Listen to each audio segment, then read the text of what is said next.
Hello friends, स्वागत है मेरे चैनल एमसीक्यू स्टडी आईक्यू पे। और आज के वीडियो में हम लोग करने वाले हैं क्लास 12 बिहार बोर्ड केमिस्ट्री का चैप्टर नंबर 5 और चैप्टर नंबर 6 का इंपॉर्टेंट प्रीवियस ईयर क्वेश्चन। बच्चों, जितना भी क्वेश्चंस लिया है वो लेटेस्ट 2024 तक का आपको देखने को मिलेगा। जो बच्चे 2025 या 2026 में एग्जाम देने वाले हैं बिहार बोर्ड की तरफ से, उनके लिए ये वीडियो काफ़ी ज़्यादा इंपॉर्टेंट होने वाला है। टोटल इंपॉर्टेंट क्वेश्चन बच्चों डिस्कस किए हैं। टोटल आपका क्वेश्चन आपको इसमें देखने को मिलेगा। तो चैप्टर 6 पृष्ठ रसायन, चैप्टर 5 जो है आपका सरफेस केमिस्ट्री है, पृष्ठ रसायन है, और चैप्टर 6 आपका निष्कर्षण वाला चैप्टर है, जो हम अयस्कों का जो निष्कर्षण होता है, एक्सट्रैक्शन ऑफ ओर्स, उसका लिए हैं। तो टोटल वीडियो देखिएगा, बहुत ही ज़्यादा इंपॉर्टेंट होने वाला है। तो आज का फर्स्ट क्वेश्चन करते हैं। देखो फर्स्ट क्वेश्चन क्या है, पहले भी बच्चों चौथा तक जो चैप्टर है उसका भी हम डाल चुके हैं। तो वो जो नहीं देखे हैं वो भी आप जाकर देख सकते हैं। टोटल लेटेस्ट क्वेश्चन तक 2024 जहाँ तक एग्जाम हो चुका है वहाँ तक का डिस्कस करवा रहे हैं। और एक बात बता देते हैं, लेटेस्ट क्वेश्चन देखना बहुत ही ज़्यादा जरूरी है, क्योंकि रिपीट करता है लेटेस्ट क्वेश्चन ही ज़्यादातर। देखो फर्स्ट क्वेश्चन आज का कर रहे हैं कि मिल्क क्या है। मिल्क इज, चार ऑप्शन आपको कुछ इस टाइप का दिया रहेगा। अगर चार ऑप्शन आपको कुछ इस टाइप का दिया रहेगा तब उस समय हो जाएगा जल में परिक्षेपित वसा, वाटर डिप्रेस्ड फैट।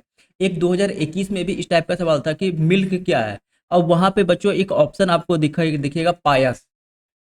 ठीक है, तो याद रखना बच्चों, मिल्क पायस है, लेकिन इस ऑप्शन में ये वो वाला ऑप्शन नहीं है। तो हमें यहाँ क्या रखना, याद रखना पड़ेगा, जल में परिक्षेपित वसा, वाटर डिप्रेस्ड फैट। और एक ये बच्चों जो पायस वाला है, ये 2021 में पूछा हुआ है, तो आप इसे भी याद रखना है इस चीज को। ठीक है, तो मिल्क एक पायस होता है। सेकंड करते हैं, निम्नलिखित में से कौन लायोफिलिक, हिंदी वाले यहाँ लायोफिलिक कर ले, लायोफिलिक कोलाइड है। देखो 12 में पूछा है, 16 में पूछा है, 24 में पूछा है, तो आप देख सकते हैं प्रीवियस ईयर क्वेश्चन का कितना वैल्यू है। क्वेश्चन बहुत बार रिपीट किया हुआ है। Which of the following is the not lyophilic colloid. देखो यहाँ पे नॉट काट देना। ठीक है, यहाँ पे नॉट काट देना। लाइव इनमें से कौन सा लायोफिलिक कोलाइड है, तो यहाँ रखना गोंद बच्चों हो जाएगा। ग्लू जो होता है वो हमारा लायोफिलिक कोलाइड होता है। फ्रेडलिक अधिशोषण सप्ताह के अनुसार, अकॉर्डिंग टू द फ्रेडलिक एब्जॉर्प्शन एसोथर। देखो 2024 में इस चैप्टर से मात्र 3 मार्क्स का आपको ऑब्जेक्टिव पूछा गया था। फिर 2023 में भी 3 मार्क्स का, लगातार 3 साल से मात्र 3 नंबर का इसे ऑब्जेक्टिव पूछ रहा है। तो दो क्वेश्चन बच्चों आपको इजी देखने को मिला इस चैप्टर से, और एक क्वेश्चन थोड़ा सा उटपटा पूछा है। लेकिन आपको याद रख लेना, इसका आंसर होता x/m, के पी इस p की पावर 1/n था। तो ये आपका आपका क्या है, फ्रेडलिक अधिशोषण क्षमता के अनुसार ये आपका क्या होता है, इक्वेशन होता है। ये भी 2024 में पूछा था, तो थोड़ा सा एक अटपटा सवाल था। आपको 70 में से 35 क्वेश्चन ही सॉल्व करना है, तो एक दो क्वेश्चन नहीं भी करोगे तो चलेगा। फोर करते हैं, निम्नलिखित में से किस विधि द्वारा कोलाइडी विलियन का शोधन किया जाता है। By which of the following method is colloidal solution purified. तो कोलाइडी सॉल्यूशन का शोधन बच्चों हम करते हैं अपोहन के द्वारा, डायलिसिस। 2023 में ये क्वेश्चन आपका पूछा हुआ है। फिर 2023 का क्वेश्चन है, 298 केल्विन पर 1 ग्राम चारकोल के द्वारा निम्नलिखित में से किस गैस का अधिशोषण होता है, सबसे अधिक अधिशोषण होता है। Which of the following gases is most absorb by 1 gram of charcoal at 298 kelvin. तो यहाँ पे राइट आंसर हो जाएगा बच्चों NH3। आपको ये वाला क्वेश्चन याद रखना है, जो 2026 में के लिए क्वेश्चन इंपॉर्टेंट है, क्योंकि वहाँ पे 2 साल का गैप हो जाएगा, 23 के बाद 26। ठीक है, 25 वाले जो 25 में एग्जाम देंगे वो भी इसको अच्छी तरह से याद रखना है। यहाँ पे इन चारों ऑप्शन में से जो NH3 है बच्चों, यहाँ पे ध्रुवीय ध्रुव ध्रुवीय आपका यहाँ पे क्या है, गुण दिखा रहा है। ये क्या दिखाता है, NH3 हमारा ध्रुवीय गुण दिखाता है, इस कारण से ये सबसे ज्यादा अधिशोषण होगा चारकोल पे। और कहाँ पे, किस टेम्परेचर पे, तो 298, जिसे हम स्टैंडर्ड टेम्परेचर बोलते हैं। 6 करते हैं, रासायनिक अधिशोषण की दर, रेट ऑफ केमिकल एब्जॉर्प्शन। ये 2022 का क्वेश्चन पूछा हुआ है, तो इसका राइट आंसर हो जाएगा डी, दाब बढ़ाने से बढ़ती है। ठीक है, रासायनिक अधिशोषण की अभिक्रिया क्रिया जो होती है, या दर जो होती है, रेट, वो दाब के बढ़ाने से बढ़ती है। इंपॉर्टेंट रहेगा, याद रखना है, प्रेशर से इंक्रीज होता है। रासायनिक अधिशोषण अभिक्रिया है, what is the chemical absorption reaction. ये 2018 का क्वेश्चन पूछा हुआ है। तो अनुत्क्रमणीय होता है, ऑप्शन नंबर बी हो जाएगा यहाँ पे राइट आंसर। ठीक है,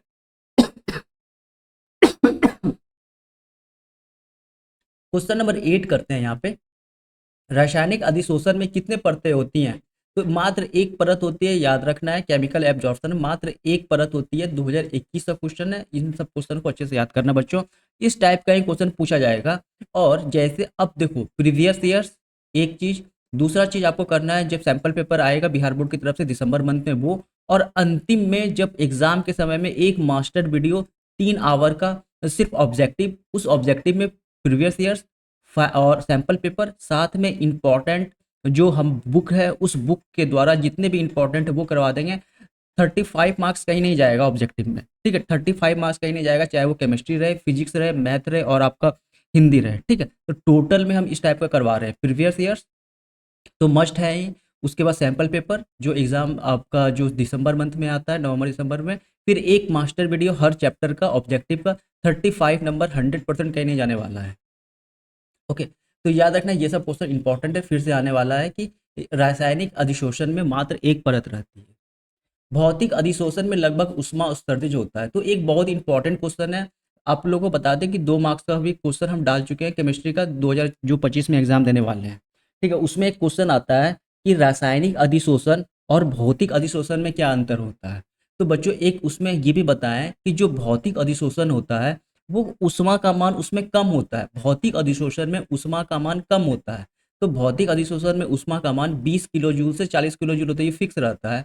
अगर हो सके आपको 2025 में यहाँ पे पूछ दे आपका कि रासायनिक अधिशोषण में कितना होता है, ठीक है, भौतिक जो रासायनिक कर दे, तो याद रखना है रासायनिक अधिशोषण में 80 किलो जूल से 240 किलो जूल पर मोल होता है, ठीक है। और बच्चों रासायनिक अधिशोषण में उष्मा का मान उच्च रहता है, आपको उष्मा का मान भी याद रख लेना है, आपको 2 मार्क्स में जब डिफरेंस पूछेगा तो वहाँ आपको अच्छा नंबर आपको मिल सकता है, उच्च होता है।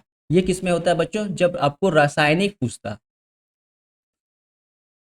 ठीक है, जब आपको रासायनिक पूछता।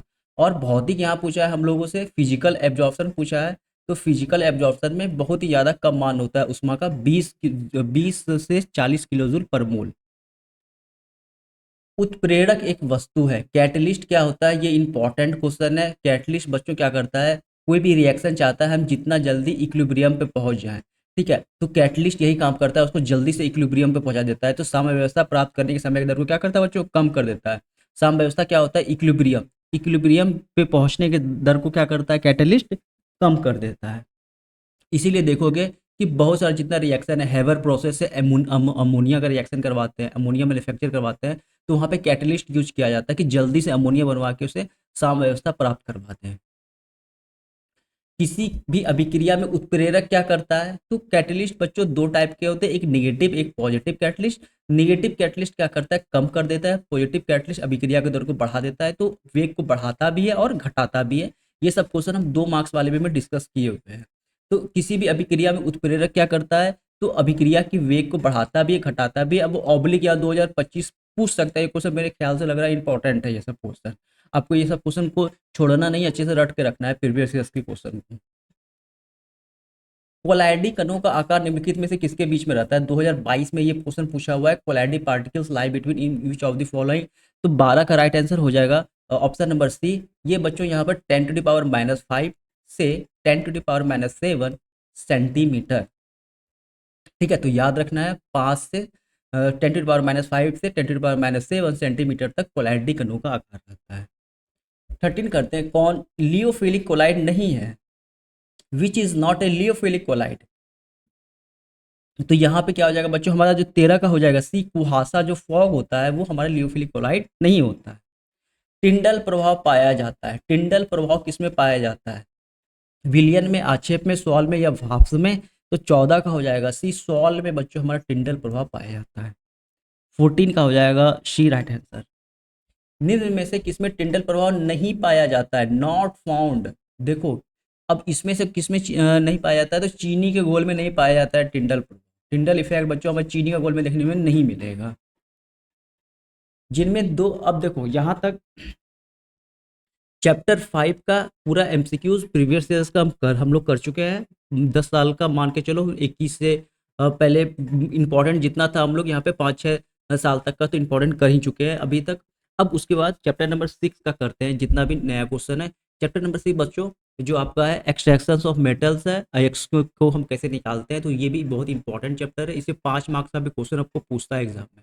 ठीक है, 5 मार्क्स का क्वेश्चन इसमें इस चैप्टर से रहता है, तो आपको चैप्टर 6 को अच्छे से करना पड़ेगा। क्वेश्चन नंबर 16 करते हैं, जिनमें दो अलग अलग धातु उपस्थित होते हैं वह अयस्क है। In which of the different metal present that ore is. तो वो है बच्चों कॉपर पराइट। कॉपर पराइट में दो अलग अलग धातु रहते हैं। कॉपर पराइट का सूत्र भी याद रखना है, हो सकता है आपको पूछ दे। तो दो अलग अलग धातु, एक कॉपर धातु है, एक आयरन धातु है, और एक अधातु है H2। तो CuFeH2 क्या है फॉर्मूला? CuFeH2। तो दो धातु है यहाँ पे, कॉपर आयरन, और एक अधातु है सल्फर बच्चों, नॉन मेटल होता है। क्वेश्चन नंबर 17 करते हैं, निम्नलिखित धातुओं में से किसके निष्कर्षण में वैद्युत धातु कर्म का उपयोग होता है? 2024 का क्वेश्चन है। और बच्चों बता दें कि 4 मार्क्स का क्वेश्चन आपको 2024 में ऑब्जेक्टिव चैप्टर नंबर 6 से पूछा गया था।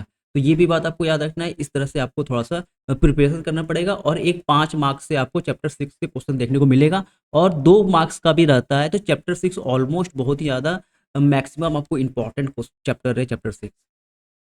तो निम्नलिखित धातुओं में से किसके निष्कर्षण में वैद्युत धातु कर्म का उपयोग होता है? तो याद रखना बच्चों, सोडियम वगैरह में जो Na+, ठीक है, Cl-, ये सब जो है बच्चों धातु उत्क्रम, यानी जब मेटल और नॉन मेटल आपस में कनेक्ट होते हैं तो वहां पे आपको धातु उपक्रम से निष्कर्षण उसका निष्कर्षण में वैद्युत धातु कर्म का उपयोग होता है। हमेशा स्वतंत्र अवस्था में पाया जाने वाला धातु है। 2024-2021 का क्वेश्चन बच्चों यहाँ पे देखो 2024 में रिपीट कर दिया गया है। बहुत बार डिस्कस किए हम, खुद बहुत दिन से वीडियो डाल रहे हैं। तो गोल्ड हो जाएगा राइट आंसर। Au इसका सिंबल होता है, हमेशा मुक्त अवस्था में पाया जाता है। निम्नलिखित में से कौन सा कथन सही है? 2021 का क्वेश्चन फिर 2024 में रिपीट किया है। तो 2 क्वेश्चन तो बच्चों इस चैप्टर का प्रीवियस ईयर का ही पूछ दिया है। ठीक है, 4 में से 2 क्वेश्चन प्रीवियस ईयर का पूछ दिया, और 2 क्वेश्चन भी आपका ईजी ही था। तो निम्नलिखित कौन सा कथन सही है? Which of the following statement is correct? तो ये वाला स्टेटमेंट आप याद रख लेना कि सभी अयस्क क्या होते हैं? खनिज होते हैं। All ores are minerals. 2 marks से क्वेश्चन है बच्चों, ये सब क्वेश्चन ऑलरेडी डिस्कस कर चुके हैं। अभी बता रहे हैं, जो बच्चे देखते हैं, जो बच्चे 2 नंबर का नहीं देख रहे हैं, उनके लिए हम बोल रहे हैं कि आप देखो जा करके। 2 मार्क्स का क्वेश्चन बहुत ज़्यादा इंपॉर्टेंट है। बता देखो, 35 नंबर का तो इधर आएगा, और 20 नंबर का, यानी टोटल आपको यहाँ पे 2 मार्क्स का क्वेश्चन आपको टोटल 20 का पूछेगा। 10 क्वेश्चन बनाना रहता है, 10 20, तो 20 नंबर आपको यहाँ से भी लाना है। ठीक है, 20 में 15 लाने के लिए आपको अच्छे से पढ़ना पड़ेगा, क्योंकि बिहार बोर्ड नंबर बहुत काटता है। ओके, स्पेलिंग मिस्टेक भी काटेगा साइंस में। इसीलिए जो 2 मार्क्स का क्वेश्चन नहीं देखने, देखो। और रिपीटेड क्वेश्चन ही बार बार हम करवा चुके हैं, अच्छा हम वहाँ पे डिस्कस किए, तो आप जाके देख सकते हैं। और ये सब क्वेश्चन हम वहाँ पे डिस्कस किए हुए हैं। तो याद रखना बच्चों, इस क्वेश्चन राइट आंसर क्या हो जाएगा? सभी अयस्क खनिज होते हैं। नेक्स्ट क्वेश्चन करते हैं, सल्फाइड अयस्क का समाहरण किया जाता है। ये देखो कितने बार क्वेश्चन पूछा है, 15 में, 17 में, 21 में, 22 में। तो सल्फाइड अयस्क का समाहरण फेन उत्प्लवन विधि या फोर्थ फ्लोटेशन मेथड बोलते हैं। इंपॉर्टेंट मार्क करके रखना, ये सब क्वेश्चन 2025 में पूछ सकता है ये क्वेश्चन। देखो 5 बार तो ऑलरेडी रिपीट कर चुका है, और चौथा 7वां रिपीट करने में बिहार बोर्ड को कुछ शर्म नहीं आएगा, वो तुरंत पूछ देगा ये सब क्वेश्चन।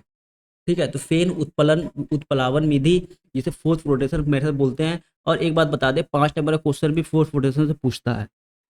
लोहे का प्रमुख अयस्क कौन सा है? 2023 में ये क्वेश्चन पूछा है। Main ore of iron.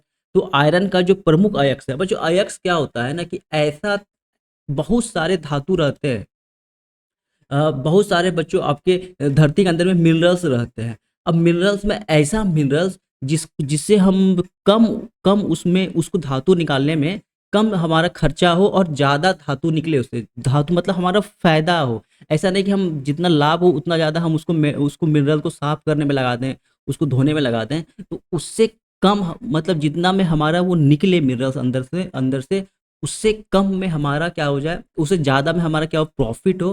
तो वो अयस्क कौन सा होता है? हेमेटाइट। वो अयस्क कौन सा होता है? हेमेटाइट। तो 21 का हो जाएगा यहाँ पे सी।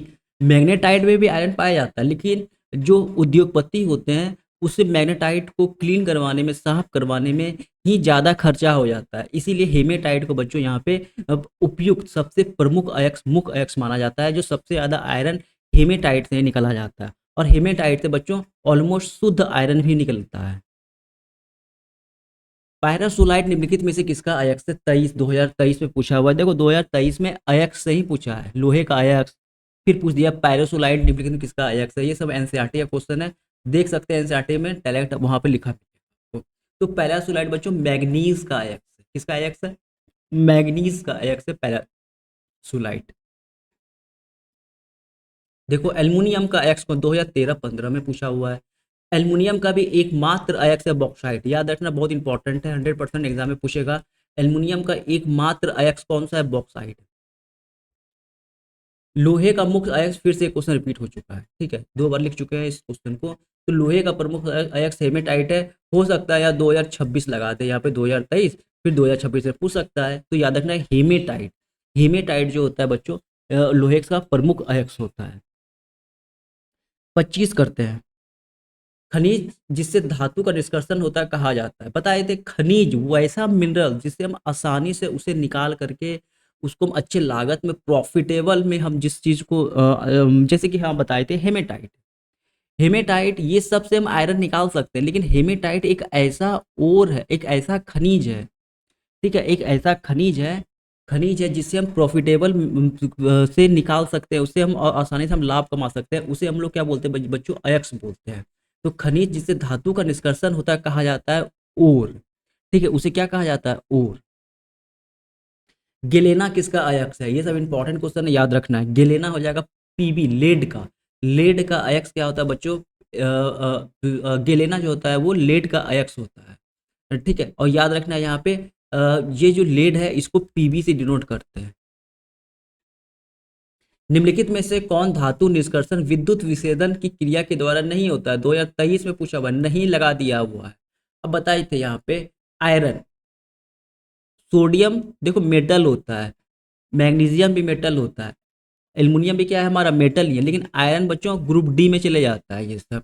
तो ये इन सब को निकालने के लिए बहुत हम लोग को मेहनत करना पड़ता है, बहुत इसमें जो है डिफरेंट डिफरेंट प्रोसेस लगाते हैं। तो आयरन हो जाएगा यहाँ पर राइट आंसर, जिसका हम लोग विद्युत विच्छेदन के क्रिया द्वारा नहीं कर सकते। विद्युत विच्छेदन द्वारा दूसरा ये प्रश्न है, एक में आंसर सोडियम होता और एक में आंसर क्या हो रहा है? नहीं का पूछ रहा है, तो आयरन होगा यहाँ पे। निम्नलिखित में से किस धातु के निष्कर्षण के लिए साइनाइड विधि का प्रयोग होता है? निम्नलिखित में से किस धातु के निष्कर्षण के लिए साइनाइड विधि का प्रयोग होता है? 28 में यहाँ राइट आंसर हो जाएगा बी, एजी, ठीक है, एजी में यहाँ हो जाएगा राइट आंसर। 29 करते हूप की विधि के द्वारा निम्नलिखित में से किस धातु का शोधन होता है? देखो 2022 में ये क्वेश्चन पूछा हुआ है, तो 29 का राइट आंसर हो जाएगा ऑप्शन नंबर बी, बिल्कुल यहाँ पे राइट आंसर एल। निम्नलिखित में से कौन सी धातु प्रचुर मात्रा में भूपर्पट्टी में पाई जाती है? ये सब क्वेश्चन पहले डिस्कस कर चुके हैं। धातु पूछ रहा है, मेटल पूछ रहा है, तो यहाँ पे हो जाएगा एल्युमिनियम, एल एल्युमिनियम हो जाएगा यहाँ राइट आंसर, जो कि धरती में सबसे ज्यादा मात्रा में पाया जाने वाला क्या है? मेटल है। अगर तत्व बोलता, तत्व या कोई सा भी एलिमेंट बोलता, तो वहां पे क्या होता है बच्चों? ऑक्सीजन, ठीक है, वहां पे क्या हो जाता है हमारा? ऑक्सीजन। लेकिन अगर मेटल पूछता है तो क्या बोलते हैं हम लोग? एल्युमिनियम बोलते हैं, ठीक है। देखो 30 क्वेश्चन हो चुका है, कल फिजिक्स डालेंगे। तो आज की वीडियो में इतना ही रखते हैं, मिलेंगे अगले वीडियो में, तब तक thank you, all the best.